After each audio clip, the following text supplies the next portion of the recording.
If you're like most people, you probably think the point of a Mexican chili is to make something spicy. But if you're only looking for heat, then you're missing the entire conversation. In Mexico, chilies aren't just an ingredient, they are the architecture of flavor. Some are sweet, like, say, a raisin, some are smoky, like tobacco, while others can add a bright citrusy acidity that can transform your boring stew into a masterpiece. Now, if you've ever wondered why your home cooked Mexican food isn't the same, maybe it tastes flat compared to, say, your favorite local spot, then the answer is almost always right here. Today, we're not just going to learn names, we're going to unlock the secret language of a Mexican chili. We're going to cover which ones to buy, we're going to cover how to prep them without losing flavor, and finally, we're also going to master that balance of heat and heart. So let's check it out.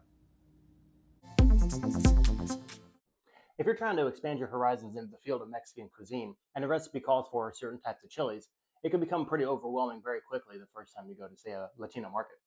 And so, what I want to try to do is, I myself just blindly followed recipes where it said, like, you need two guajillo, two ancho, and three pasilla, or three arbol, or whatever the case may be. And I was like, okay, this is what they called for. And I'm sure a lot of it stems from tradition. But what I want to do here is to try to demystify some of the different chilies and also just create a flavor library so that we can figure out exactly what is the difference between the very similar looking arbol versus puya, besides the color, or similarly, the guajillo versus the pasilla, right? Very similar shape, different color. Not to mention the different jalapeno varieties, which could be chipotle chilies in adobo, which come in a can that I'm sure you're all familiar with, the chili meco, or the chile morita. All three of these are chipotle chilies, which come from the jalapeno, but the way that they are prepared for market gives you a very different flavor profile indeed. So what I want to do is I want to take each individual chili and make its own sauce. And then that way I can do a side-by-side taste test so that I can understand and then hopefully impart to you so that you can understand what exactly, or rather why exactly, does the recipe call for puya or pasilla or ancho, so on and so forth. So you need to shop for your peppers first, right? And probably the most common ones you're going to see in the stores are going to be the guajillo. The guajillo, they usually come in packages that you can get readily available at your market, or if you can find a Mexican market or a Latino store, preferably by the train tracks, that would be cool. Even better is if you score one that has an outside taco shop or inside, either way. That way you can go shopping if it's lunchtime, whatever time, anytime's a good time for a taco. You can just, you know what I'm saying? But what we want to do is whenever you go shopping for your chilies, what you want to do is just make sure that they're pliable, right? This ensures maximum freshness and they should be really good, have a good smell, just like you would at the supermarket, right? You're going to go shop for peaches or whatever else, melons, this kind of stuff. You want to make sure that you get the freshest that's available for you. Now, I have this one here for demonstrational purposes. Now, this one, if I give it, right, we don't want that. This just means a couple things. One, the moisture is all taken out. So you're going to have to use more water to rehydrate these dried up chilies, and that's going to obviously dilute your flavor. We also want the fresh ones because we're going to just clean the outside ever so briefly, and then we're going to take these and we're going to, if we're here to maximize flavor and complexity, we're going to give these just a slight toast, just like you would for whole spices like coriander, cumin, peppercorns, these kind of things, right? We're going to do the same thing for our chilies. So all you want to do is just put a slight toast on this. You don't want to burn it, you don't want to char it, you don't want to get blisters. You just want to get some color, all right, just to kind of awaken those flavors. If they do go beyond the point of, say, burning, then you want to go ahead and ditch it because it's either going to be acrid, bitter, or both. And that's not the flavor profile that we want to experiment with here. Now, once you've let them cool slightly, you can just attack it raw dog with bare fingers. Just be careful. You're going to want to wash your hands frequently. We'll talk about that more later. But if you have gloves, or if you're working with a lot of chilies, like say I'm going to be doing today, then you want to protect yourself because what we want to do is take out the stem, the veins, and the seeds on the inside. But the reason being is because I personally want to use the steeping liquid. And what I found is that whenever people tell you to discard the steeping liquid for the dry chilies, it's because they kept the stems and the veins in there. And for me, that's just flavor that you're throwing down the drain, right? Like you wouldn't throw away your stock after simmering it for, say, an hour or so, right? So you take out the seeds and stems and the veins, and then you take the steeping liquid, and this is just boiling water. You can use chicken broth. I've also seen it to where people have added like chicken bouillon into water, whatever the case may be. Whatever flavor that you're going to go with in the next step. You're going to want to steep it for, say, 10 to 15 minutes at least, and it's going to be covered. After that point, what you want to do is go into your blender. Now, I personally like the blender over the food processor because it makes quick work and it chops the skins up really, really fine. And speaking of the skins, I personally, after blitzing in the blender, is that I take a funnel and a strainer and I get all, and a little, and a spatula, and I'll get all those liquids out. I'll push on the skins and then just get rid of them. Reason being is because I find them very unpleasant when I get them stuck in my teeth or just texturally in general. So that's why I do that. So that's pretty much the process of getting it from this state here into a fine sauce. Let's talk about your fingers for a sec.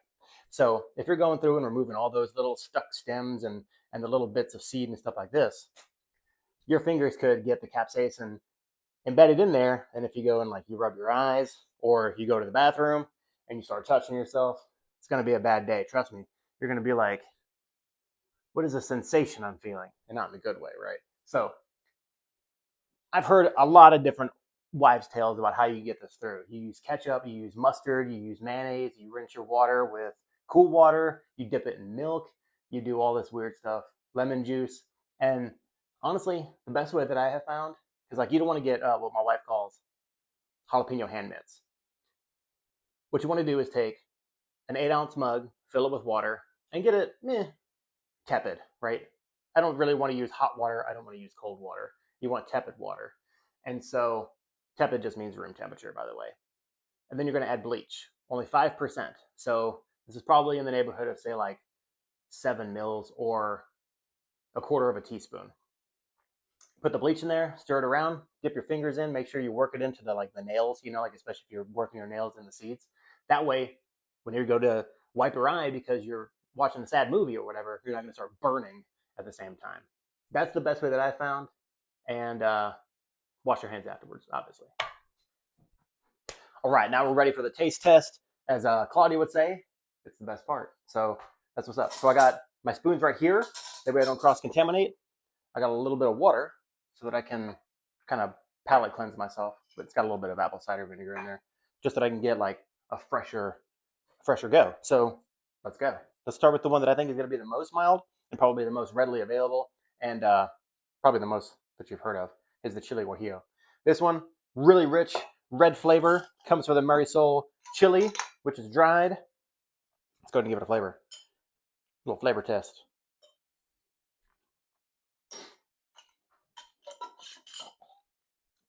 Oh yeah, that's good. It's got a really good chili flavor. It's really rich, good color, good texture. I can see why this is the workhorse of most Mexican dishes that you'll see nowadays. Very mild. It's not picosa at all. Not spicy. At least not in my opinion. Alexa, what does picosa mean in English? In English, the word picosa means spicy or hot when describing food. Oh, perfect. Thanks a lot. All right, let's go to the next one. This is the chili ancho. Ancho chili comes from the poblano. Probably the second most widely available or well heard of.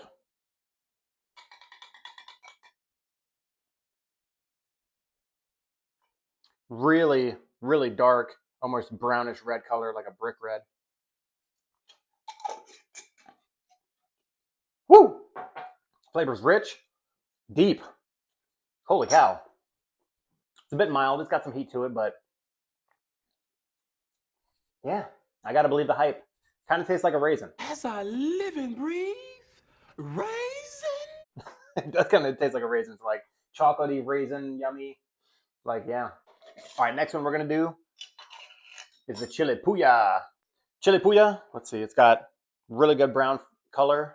I almost said brown flavor. It probably has a brown flavor. Let's check it out.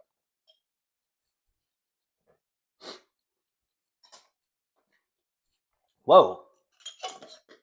Oh, that is good. I don't work with this one too much. In fact, like the only time I've ever really heard of puya chilies was from my uncle. I believe he puts it in his tamale recipe. It has like a really mild spice level. It's not too pica. Ooh, that is delicious. So the puya, it gets its name for like a goad, like a poker, or like a prod or whatever. And I'm telling you, it's poking me right where I itch. Which, but yeah, that is a good flavor. I can see this in like in enchilada sauce or like in a salsa. Like you could add this to like salsa roja. Oh my gosh, it tastes delicious. It tastes really good. Like this is the Ron Burgundy of chilies right here. All right, that's all I'm gonna say about that. All right, let's go to the next one. This one is cascabel, the little rattle. Right, this one looks like a little rattle. Real good color. Ooh, really tangy. Almost like it's almost got like I dare say like an umami flavor as well. I could see that going really well with like fish. Um, it kind of reminds me of like if you combined ketchup, Worcestershire, and like a splash of lemon. Like that's what it like. That's the immediate thought that I get. That it has like an umami flavor. Really good chili flavor. Pretty rich. Um, not too spicy. Not too spicy. Yeah, I think if you were doing fish tacos, that one would be like on my list personally. That's all I'm saying. Okay, next one I'm going to do is chili morita. I'm going to do this one next because I want to do it before the chili chipotle mecca because I know that this one has like a subtle smoky flavor. It's got real good color. You can smell the smoke in here. It's not like a punch in the face. So I'm excited about this one. Let's go ahead and get rolling. Chili morita. It's smoky. You can tell. Nice brown flavor. I mean, a nice brown color. Banging. Delicious. This one, mild. A little more spice than the chili ancho in terms of picosa. Spiciness. Real good. It does have a real subtle smoky flavor. So if you want to add a little bit of smokiness without it being overwhelming, chili morita definitely the way to go. And it does have the spice of a jalapeno, so keep that in mind as well. All right, next one, chili chipotle mecca. So this was the really dark brown, almost like leather. It looked like leather, right? Real rich. Like this got a deep smoky flavor. Like this one, if this one was like smoked on the grill, this one is like smoked in a barbecue pit. You know what I'm talking about? It's like you can just tell. Like you don't get punched in the face with smoke, but if you give it a deep whiff, you can be like, damn. You're like, damn. All right. Anyways, enough talk. Let's do this. Mm. Big time smoke flavor. A little less heat. I'm finding a little less heat from the Merita, personally. So if you want to add a little bit of heat with a big amount of smoke, Chipotle Mecca is the way to go. I don't know if I would add it to salsa, but adding it to like a mole or to and like a taco sauce, if you wanted to add like a little bit of smoky flavor without actually going to the smoker, that's your workhorse right there. All right, next one, chili arbol. This one you've probably seen this without even realizing it in your salsa at the Mexican restaurant. It adds color without adding too much complexity per se, but there is some spice.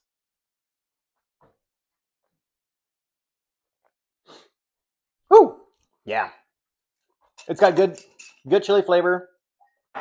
The the spice level is there. It kind of like builds up into like a crescendo.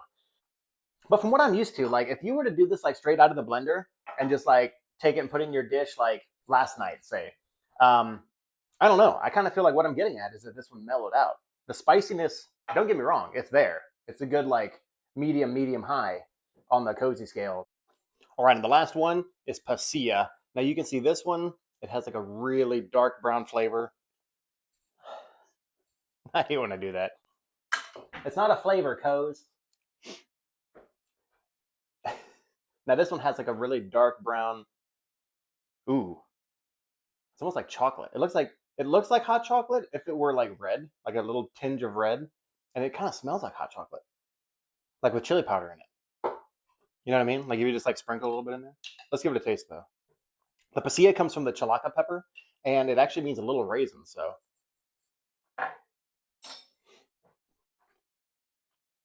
mm-hmm. It's almost got like a sweet flavor.